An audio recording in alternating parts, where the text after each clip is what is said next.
अस्सलाम वालेकुम व्यूवर्स। तो आज हम जैसे ही रावल चौक को क्रॉस करेंगे, पार्कवी रोड के ऊपर चढ़ जाएंगे, तो एक तो आप देखेंगे कि नर्सरियों का खूबसूरत नज़ारा है और उन्हीं नर्सरियों के बीचों बीच आपको रावल डैम की ताज़ा और बेहतरीन मछली नज़र आएगी। तो यहाँ पे मुख्तलिफ इक़साम की मछलियाँ दस्तयाब होती हैं इनके पास, और ताज़ा और फ्रेश मछली होती है। ये आप देख सकते हैं कि मछली के ऊपर बिल्कुल ताज़ा खून भी लगा हुआ है और यहाँ पे बहुत सारी वैरायटी और इक़साम की मछली पड़ी हुई होती है। तो अगर आप इस्लामाबाद आ रहे हैं और आपने इस्लामाबाद की रावल डैम की मछली नहीं खाई तो आपने कुछ भी नहीं किया।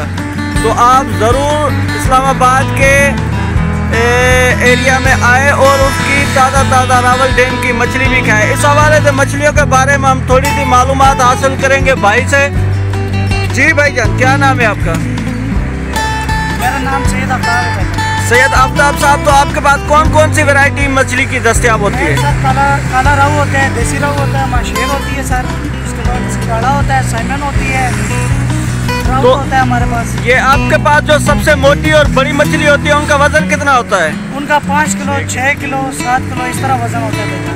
तो सबसे जो ज़्यादा चलने वाली मछली होती है उसमें कौन सी वैरायटी होती है मछली? उसमें चिड़ा होता है सर, काला रहू होता है सर, चाइना माशेर होता है, बिगैट होती है, सिल्वर होती है सर, सब भी चलती है। अच्छा, सर्दियों में आपकी ज़्यादा मछली चलती है, आम दिनों में भी ज़्यादा चलती है? सर अल्हम्दुलिल्लाह हमारा आम दिनों में काम एक जैसा होता है, सर्दियों में भी एक जैसा होता है हमारा, क्योंकि माल अच्छा फ्रेश है। चले व्यूवर्स, आपने देखा कि माशाल्लाह मछलियों के बहुत सारे इक़साम पड़े हैं।